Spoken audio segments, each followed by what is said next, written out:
அனைவருக்கும் வணக்கம். Welcome to TNPSC TNUSRB preparation. நிறைய நண்பர்கள் பார்த்திங்க அப்படின்னா யூடியூப்பில் கமெண்டில் டிஎன்யூஎஸ்ஆர்பி போர்டில் பார்த்திங்கன்னா அந்த அஃபிஷியல் ஆன்சருக்கு விட்டுருந்தாங்க ரீசெண்டாக. ஸோ அதில் நிறைய கேள்விகள் பார்த்திங்கன்னா தவறாக இருந்தது.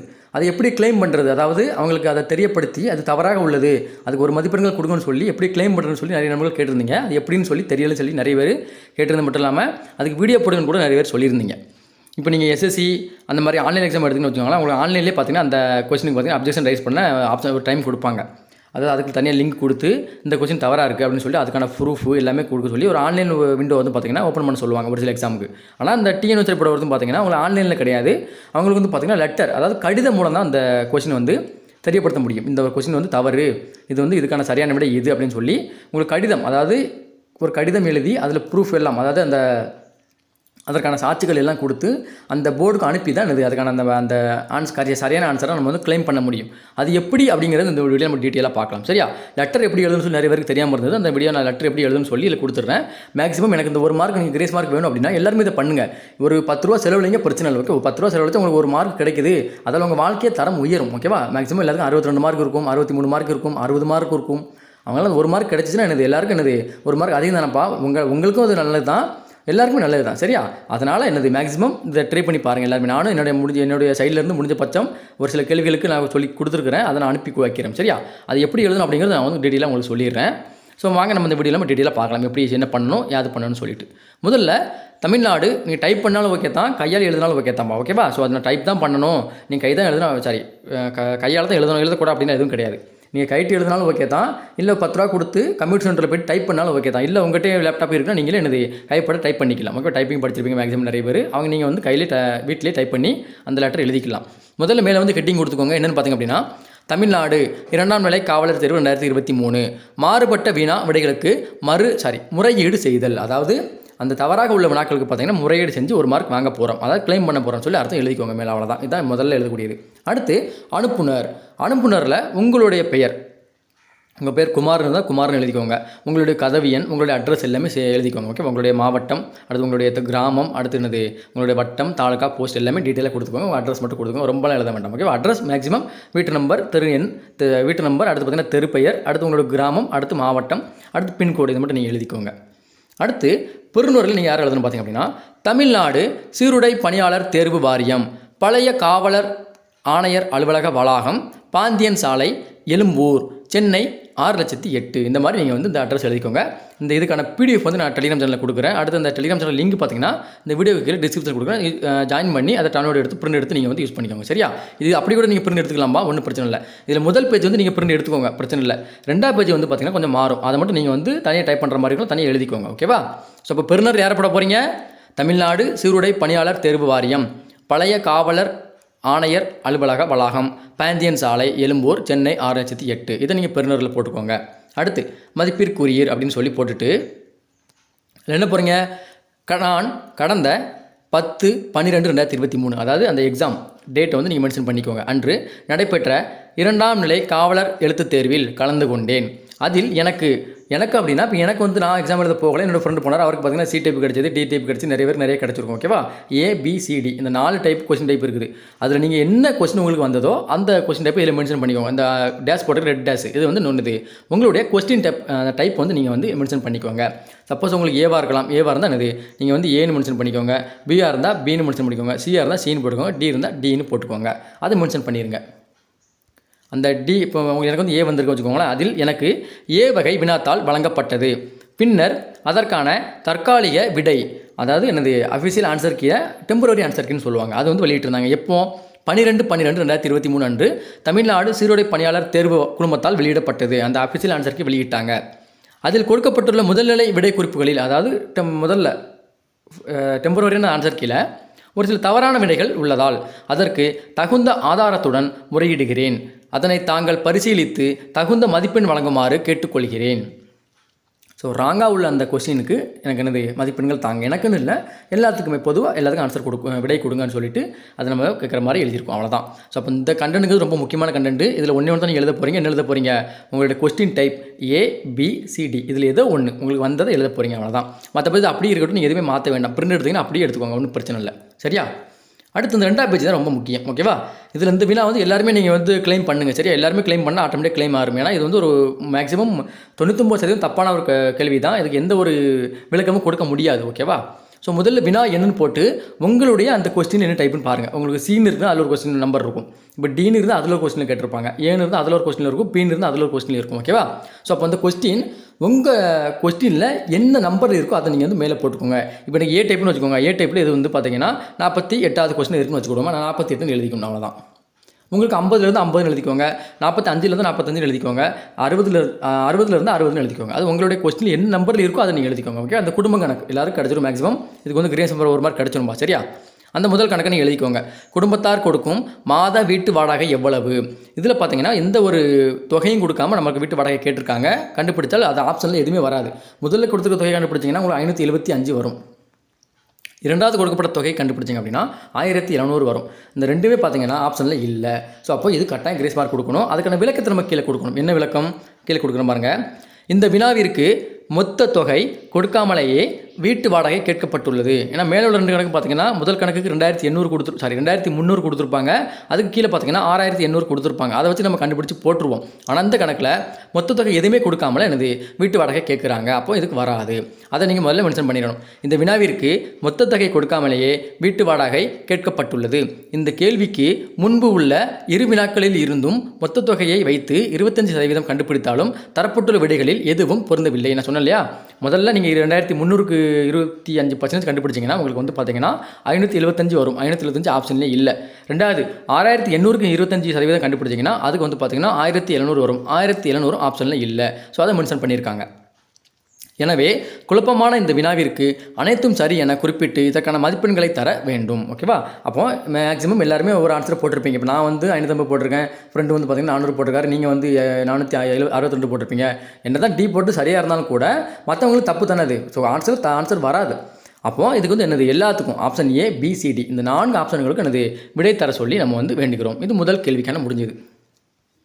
அடுத்து வினா எண் 2 இன்னொரு கொஸ்டின். இது பார்த்தீங்கன்னா ஒரு டவுட்ஃபுல் கொஸ்டின் தான். ஓகேவா? அது வினா எண் உங்களோட என்ன போட்டுக்கோங்க. நான் சொல்கிற போட முடியாது. உங்கள் கொஸ்டின்ஸ் ஏ டைப்பா பி டைப்பா சி டைப்பா அதில் எந்த நம்பரில் இருக்கோ அதை நீங்கள் போட்டுக்கணும். சரியா? அடுத்து வினா எண் உங்களோட கொஸ்டின் இந்த மாதிரி இந்த கொஸ்டின் பால் தயிராதல் என்பது ஒரு டேஷ் ஆகும். இந்த கொஸ்டின் உங்களுடைய கொஸ்டினில் ஏ டைப்பில் எத்தனை கொஸ்டின் பார்த்துக்கோங்க, பி டைப்பில் எத்தனை பார்த்துக்கோங்க, சி டைப்பில் எத்தனை பார்த்துக்கோங்க, டி டைப்பில் எத்தனை பார்த்துக்கோங்க. இப்போ ஏன்னு நான் எனக்கு வந்து கேட்டுங்க வச்சுக்கோங்க. ஏன் வந்து எனக்கு 15 கொஸ்டின் கேட்டிருக்காங்க அப்படின்னா 15 மென்ஷன் பண்ணிக்கிறேன். அது மாதிரி உங்களுக்கு வந்து என்ன கேட்டுக்கோ அதை நீங்கள் மென்ஷன் பண்ணிக்கோங்க. சரியா? அப்படி மென்ஷன் பண்ணிவிட்டு அதை அந்த ஆப்ஷனை பாருங்கள். மீளா வினை, மீள் வினை, எரிதல் வினை, நொதித்தல் வினை. ஓகேவா? இது 2 வரும். அப்படி தான் மீளா வினையும் வரும், நொதித்தல் வினையும் வரும் சொல்லி கொடுத்துருந்தாங்க. ஸோ அப்போ அது ஆப்ஷன் மாறி இருக்குது. சரியாப்பா? இது ஏ, இது பி, இது சி, இது டி வந்து மாற்றி வச்சுருக்காங்க. வரும் ஒன்று டைப் பண்ணும்போது மிஸ்டேக் ஆகிடுச்சு. சரியா? இப்படி இருக்கும். ஓகேவா? அப்போது ஆதாரம் முதல்ல. அப்போ இது வந்து என்னது மீளாவினையும் வரலாம், நொதித்தல் வினையும் வரலாம். இதுக்கான ஆதாரம் எங்கே இருக்குது? நம்ம ஆதாரம் போட்டு நம்ம செக் பண்ணிக்கணும். 10ஆம் வகுப்பு அறிவியல் புத்தகத்தில் பக்கம் 160 கொடுத்துருக்காங்க. பாக்ஸ் கொஸ்டின் எல்லாருமே பார்த்துருப்பீங்க. அப்படி தானே? ஸோ அப்போ இதில் முதல்ல இதுக்கு என்ன கொடுத்துருக்காங்க? இந்த வினாவிற்கு மீளா வினை என விடை தரப்பட்டது எதில்? 10ஆம் வகுப்பில் அறிவியல் புத்தகத்தில் 120 பக்கத்தில் கொடுத்துருக்காங்க. இந்த பால் தயிராதல் என்பது பார்த்தீங்கன்னா மீளா வினைன்னு சொல்லி 10ஆம் வகுப்பு புத்தகத்தில் கொடுத்துருக்காங்க. சரியா? அடுத்து இந்த வினாவிற்கு பார்த்தீங்கன்னா ஆன்சர் வந்து அந்த ஒரிஜினல் அஃபிஷியல் ஆன்சர் கீழே மீளாவினை கொடுத்துருக்காங்க. ஆனால் 10ஆம் வகுப்பு புத்தகத்தில் எனது நொதித்தல் வினைன்னு கொடுத்துருக்காங்கன்னு சொல்லி மென்ஷன் பண்ணியிருக்காங்க. அப்போது என்ன கொடுத்துருக்காங்க? ஆனால் 10ஆம் வகுப்பு புத்தகத்தில் பக்கம் 160 பால் தயிராக மாறுவது நொதித்தல் வினை என குறிப்பிடப்பட்டுள்ளது. அதனை பரிசீலனை செய்து விடை ஏ மற்றும் சி இரண்டும் சரி என விடை வழங்க வேண்டும்.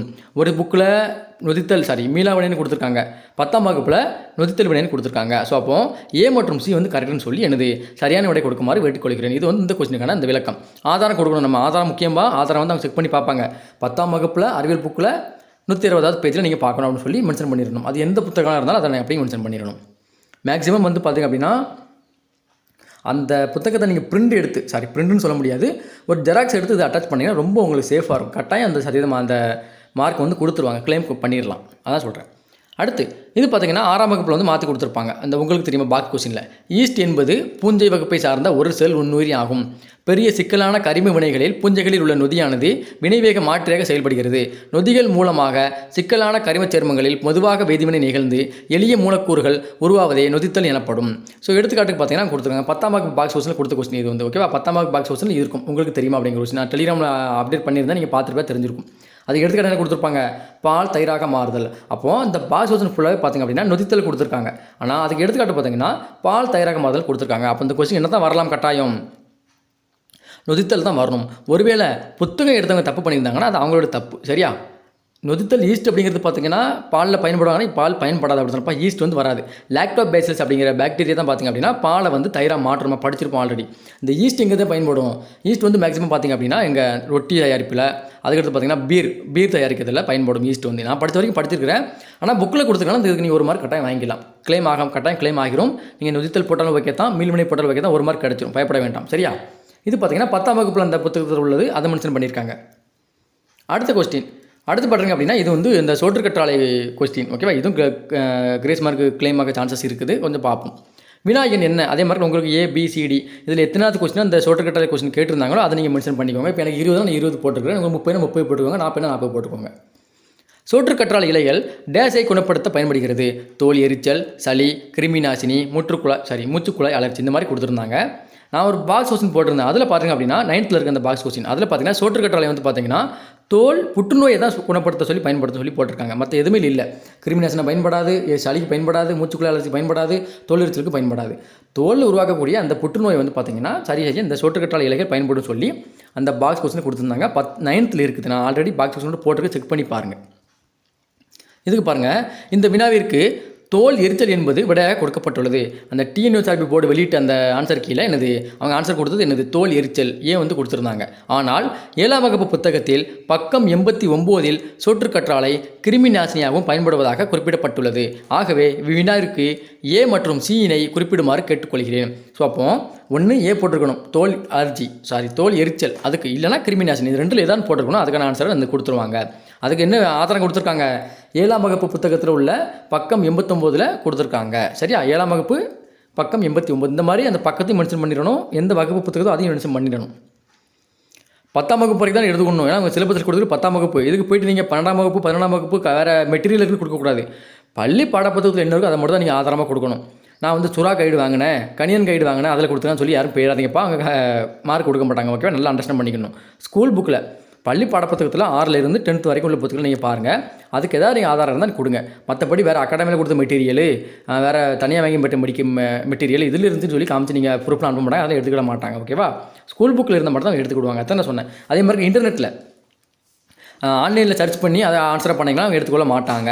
ஒன்லி ஸ்கூல் புக் மட்டும்தான் ஆதாரம் எடுத்துக்கிடுவாங்க, மற்றபடி வேறு எதுவுமே எடுக்க மாட்டாங்க. ஓகேவா? இல்லைனா அஃபீஷியலாக வெளியிட்டிருப்பாங்க இல்லையா, தமிழ்நாடு சார்பாக அது அரசாணை, இல்லைனா ஏதாவது ஒரு வெப்சைட்டில் இருக்குன்னா அதை நீங்கள் ஆதாரமாக எடுத்துக்கலாம். அதை அவங்க எடுத்துக்கொள்வாங்க. சரி? அது அப்படி தப்பாக இருந்தால் அதை அவங்க மாற்றிக்கிடுவாங்க, இல்லைனா உங்களுக்கு கிரேஸ் மார்க் கொடுத்துருவாங்க. ஓகேவா? அடுத்த ஆதாரம் கொடுத்துருக்காங்க, 7ஆம் வகுப்பு அறிவியல் புத்தகம் பக்கம் 89இல் இருக்குதுன்னு சொல்லி கொடுத்துருக்காங்க. உங்களுக்கு தெரியுமா, ஒரு பாக்ஸ் கொஸ்டின் தான். பாருங்கள், நான் முதல்ல பிஜி எக்ஸாம் கிளாஸ் ஸ்டார்ட் பண்ணும்போது சொன்னேன், பிஜி எக்ஸாம் பொறுத்த வரைக்கும் பார்த்தீங்கன்னா மேக்ஸிமம் புக் பேக்கு, அடுத்து பார்த்தீங்கன்னா பாக்ஸ் கொஸ்டின், இதை தான் கேட்பாங்கன்னு சொல்லியிருந்தேன். எல்லா கேள்விகளும் பார்த்தீங்கன்னா பாக்ஸ் கொஸ்டின் தான். முக்கியமான கேள்விகள் எல்லாமே என்னது, பாக்ஸ் கொஸ்டின் எடுக்கப்பட்டது தான். நான் ஆல்ரெடி பாக்ஸ் கொஸ்டின் நிறைய போட்டுக்கிட்டே இருக்கிறேன். உங்களுக்கு இன்னொரு வீடியோ பிளான் பண்ணுறேன். என்ன பிளான் பார்த்தீங்கன்னா 6ல் இருந்து 10th வரைக்கும் உள்ள அந்த முக்கியமான பாக்ஸ் கொஸ்டின் அடுத்த இயருக்கு, இந்த எக்ஸாமில் முடிஞ்சு போச்சு எக்ஸாம், அடுத்த இயரில் பிசி வருது, எல்லாமே வருது. அதுக்கான ஃபோட்டோ கூட போட்டு பண்ணி செக் பண்ணி பாருங்கள். டெலிகிராம் போட்டுருக்கிறேன், அதுக்கான ஆதாரத்தோடு போட்டுருக்கிறேன். அதுக்கு பார்த்திங்க அப்படின்னா 6ல் இருந்து 10th வரைக்கும் உள்ள முக்கியமான பாக்ஸ் கொஸ்டின் எல்லாமே தொகுத்து உங்களுக்கு வீடியோவாக கொடுக்கலாம் இருக்கிறேன். இந்த வீடியோக்கு நல்ல வியூஸ் போச்சு, நிறைய பேர் கேட்டாங்கன்னா உங்களுக்கு பாக்ஸ் கொஸ்டின் ஃபுல்லாகவே நான் கொடுக்குறேன். ஓகேவா? பள்ளி பாடப்புத்தகத்தில் கூடிய பாக்ஸ் கொஸ்டின் எல்லாமே தொகுத்து உங்களுக்கு நான் வீடியோவாக கொடுக்குறேன், ஃபுல் வீடியோவாக கொடுக்குறேன். அதில் பாருங்கள், அந்த உங்களுக்கு தெரியுமா, பாக்ஸ் கொஸ்டினில் கொடுத்துருக்காங்க. கிருமி நாசினி குளோரோசைலோனஸ் மற்றும் டெர்பென்கள் சேர்ந்தவை ஆகிய கலவையாகும். அயோடின் ப்ளஸ் 2 to 3% ஆல்கஹால், நீர் கலந்த சோப்பு கரைசல், அயோடோஃபார்ம், பீனாலிக் கரைசல்கள், எத்தனால் மற்றும் போரிக் அமிலம் ஆகியவை சில எடுத்துக்காட்டுகள் ஆகும். அந்த கிருமிநாசினி எடுத்து கொடுத்துருக்காங்க. இதெல்லாம் பார்த்தீங்கன்னா செயற்கை தயாரிக்கக்கூடியது. ஓகேவா? இதெல்லாம் என்னது, செயற்கை தயாரிக்கக்கூடியது, இயற்கை கிடைக்கக்கூடிய சொல்லி கொடுத்துருக்காங்க. பாருங்கள், இயற்கை ஆன்டிசெப்டிக், பூண்டு, மஞ்சள், சோற்றுக்கற்றாழை, வெங்காயம், முள்ளங்கி, இதெல்லாம் என்னது, இயற்கை ஆன்டிசெப்டிக்னு சொல்லி கொடுத்துருக்காங்க. அப்போ கிருமிநாசினி என்னது, கட்டாயம் வரலாம். ஆன்டிசெப்டிக்னு என்னதுப்பா, கிருமிநாசினி தான் ஆன்டிசெப்டிக். அப்போ அதில் சோற்றுக்கற்றாழையும் கொடுத்துருக்காங்க, அதுவும் வரலாம். அதனால் என்னது, A மற்றும் C வந்து ஆன்சரை கொடுக்க சொல்லி நம்ம கிளைம் பண்ணலாம். அடுத்து வினாயன், உங்களுடைய கொஸ்டின் என்ன கொஸ்டின் அதை போட்டுக்கோங்க. எனக்கு 20 போட்டுக்கிறேன், உங்களுக்கு 30 போட்டுக்கோங்க, 40 போட்டுக்கோங்க. என்ன கொஸ்டின், அந்த சைக்காலஜி பகுதியில் வந்த கொஸ்டின். ஓகேவா? கீழ்காணும் தொடர்களில் சரியான தொடரை தெரிவு செய்க. பானையை உடைத்தது அவன் அல்ல, பானையை உடைத்தது அவன் அன்று, பானையை உடைத்தது அவன் அல்லேன், பானையை உடைத்தது அவன் அல்லன், அந்த மாதிரி கொடுத்துருக்காங்க. இதில் என்ன தப்பு இருக்குன்னு பார்த்தீங்க அப்படின்னா கீழே கொடுத்துருங்க பாருங்கள். இந்த வினாவிற்கு பானையை உடைத்தது அவன் அல்லன் அப்படின்னு சொல்லி அவங்க டிஎன்யூஎஸ்ஆர்பி போர்டு சார்பாக ஆன்சர் கீ கொடுத்துருந்தாங்க, அபிஷியல் ஆன்சர் கீழே. அடுத்து, ஆனால் 9ஆம் வகுப்பு தமிழ் புத்தகத்தில் 141ஆம் பக்கத்தில் தெரிந்து கொள்ளவும் என்பதில் அன்று எனவும் குறிப்பிடப்பட்டுள்ளது. ஆகவே வினாவிற்கு விடையாக பி மற்றும் டி 2 விடைகளையும் ஏற்று மதிப்பெண் கொடுக்குமாறு கேட்டுக்கொள்கிறேன். ஓகேவா? ஸோ அப்போ அன்றும் வரலாம், இந்த இருக்கு இல்லையா பி, அடுத்து டியும் வரலாம். இந்த ரெண்டும் சரியாக தான் இருக்குது. ஆனால் இன்னொன்று என்ன அப்படின்னா, உங்களுக்கு வந்து திணை 2 வகைப்படும், உயர்திணை மற்றும் அக்ரிணை. அக்ரிணையில் வரக்கூடிய பொருள், அதாவது உயர்திணைனா உயிருள்ள பொருட்கள் வரும், மனிதர்கள் மேக்ஸிமம் மனிதர்கள் மட்டும் வருவாங்க. அக்ரிணை அப்படின்னா உயிரற்ற பொருள்கள், ஐந்தறி உடைவு எல்லாமே சேர்ந்து அதில் வருமா. ஓகேவா? ஸோ அப்படி பார்க்கும்போது அவங்க கரெக்டாக கொடுத்துருப்பாங்கன்னா, இப்போ அது வந்து ஒரு அக்ரிணை பொருள்னு வச்சுக்கோங்களேன், அது அன்று. இப்போ வந்து பசு போகுது, அது பேருந்து அன்றுன்னு நம்ம சொல்லலாம், அதுக்கு உயிர் கிடையாது. ஓகேவா? ஆனால் மனிதன் போகிறான் அப்படின்னா அங்கே போகிறவன் அவன் அல்ல அப்படி தான் வரணும், அவன் அன்றுன்னு சொல்ல முடியாது. அதாங்க எனக்கு பாக்ஸ் வச்சு கொடுத்துருப்பாங்க பாருங்கள். அன்று என்பது ஒருமைக்கும், அல்ல என்பது பன்மைக்கும் உரியன அப்படின்னு சொல்லி கொடுத்துருப்பாங்க. ஆனால் இங்கே பாருங்கள், இது பழம் அன்று. ஏன்னா பழங்கிறது பார்த்திங்கன்னா ஒரு மனிதன் கிடையாது, அப்படி தானே, அதனால் அது கரெக்டாக கொடுத்துருக்காங்க. இது பழம் அன்று, இது சரியாக தான் பொருந்தும். இங்கே பாருங்கள், எத்தனை நூல்கள் வேண்டும், இந்த மாதிரி இருக்குது பெரிய விஷயம். ஓகேவா? அப்போது அன்று அல்ல என்பது முக்கியமான ஒன்று, ரெண்டுமே வரலாம், அதனால் சொல்லி கொடுத்துருக்காங்க. இது மேக்ஸிமம் கிளைம் ஆகுமான்னு தெரியலை, டவுட்ஃபுல் தான், எனக்கும் டவுட்ஃபுல் தான். ஏன்னா தமிழ் வந்து பார்த்திங்க அப்படின்னா குழப்பமான ஒன்று. ஓகேவா? ஸோ அன்றுங்கிறது அன்று அல்ல அப்படின்னு வரும். ஒருமை பன்மைன்னு கொடுத்துருக்காங்க, கரெக்ட் தான். ஒருமைக்கு பார்த்தீங்கன்னா அன்று, பன்மைக்கு பார்த்தீங்க அப்படின்னா அல்லன்னு சொல்லி கொடுத்துருக்காங்க. ஆனால் இது அக்ரிணை உயர்துன்னு அதில் மாறுபடும், அதில் மாறுபட்டால் கிரேஸ் மார்க் கிடைக்க சான்சஸ் கம்மி தான். இருந்தாலும் பார்ப்போம், வெயிட் பண்ணி பார்ப்போம். ஓகேவா? ஸோ நானும் என்னுடைய பங்குக்கு இந்த கிளைம், இந்த லெட்டர்லாம் அனுப்புகிறேன். ஓகேவா? ஸோ இதான் அந்த ஃபார்மெட். ஓகேவா? வேறு எவ்வளோ கொஸ்டின் அவ்வளோதானப்பா. வேறு எதாவது கொஸ்டின் தான் அதே மாதிரி சேம் மெத்தட் தான். வினா என்ன போட்டுக்கோங்க, அந்த கொஸ்டினை டைப் பண்ணி வச்சுக்கோங்க, அல்லது ஃபோட்டோ எடுத்து வச்சுக்கோங்க. அதுக்கான ஆதாரம் என்னவோ அதை வந்து இதோட பக்கத்தில் இணைச்சிங்க. இந்த மாதிரி பிரிண்ட் எடுத்து இதில் பண்ணாலும் சரி தான். இது பார்த்தீங்கன்னா பிடிஎஃப் ரெடி பண்ணது தான், நம்ம மொபைலில் பண்ணது தான். அதனால் அந்த ஃபோட்டோ அப்படி வச்சுட்டேன், மொபைலில் ஃபோட்டோ எடுத்து அப்படி இது பண்ணி வச்சுட்டேன். நீங்கள் லேப்டாப்பில் வேட்டில் பண்ணிங்கன்னா வேட்டில் இந்த மாதிரி பண்ணிக்கோங்க. ஃபோட்டோ எடுத்து அதை வந்து வேட்டில் இம்போர்ட் பண்ணி நீங்கள் வந்து எனது பிக்சராக வச்சுக்கோங்க. அதை பிரிண்ட் எடுத்து ஒரு பேப்பரில், அதாவது கவரில் வச்சு நீங்கள் வந்து எனது டிஎன்யூஎஸ்ஆர்பி போர்டுக்கு அனுப்பிடுங்க. அட்ரஸ் மேலே கொடுத்துருக்குறேன், அட்ரஸை நீங்கள் பாருங்கள், உங்களுக்கு தெரியும். என்ன அட்ரஸு? தமிழ்நாடு சீருடை பணியாளர் தேர்வு வாரியம், பழைய காவலர் ஆணையர் அலுவலகம், பலாகம், பாந்தியன் சாலை, எழும்பூர், சென்னை 608. இந்த பின்கோடு எல்லாம் முக்கியமாக போடுங்கப்பா, மறந்துடக்கூடாது. மறந்தால் இந்த போஸ்ட் போய் சேராது. ஓகேவா?